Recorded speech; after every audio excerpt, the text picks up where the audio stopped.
The Knaben Wunderhorn of Mahler is something I've done a lot with piano. He originally did versions with piano, so I've always wanted to do them with orchestra, and I've done the little bits of them in orchestra, but I'd always wanted to do the whole thing.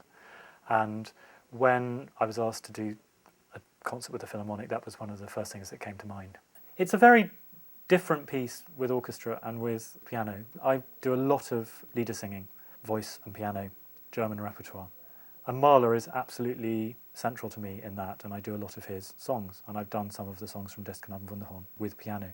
But once you put the orchestra in, it's more like a symphony with voices, because he's such a brilliant orchestrator, and he makes such a lot of the orchestra that I think it's a different conception, and I'm finding that fascinating in preparing for it.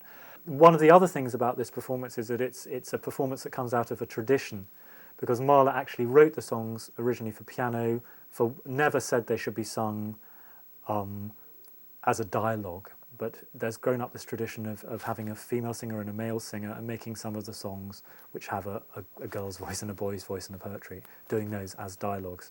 And I think that's incredibly effective, and I think it's great sometimes to do traditions in music, things that have not always to feel you've got to be authentic to the composer's wishes, but to use the music in a new way, or an old way.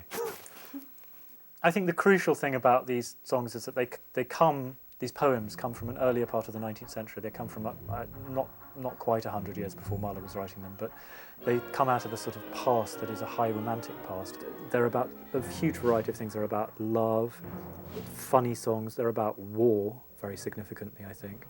And they have a sort of extraordinary poignancy because they were written in the period before the First World War, just over a decade before the First World War. And you hear in them this marching music, this martial music, which Mahler obviously knew well from his upbringing.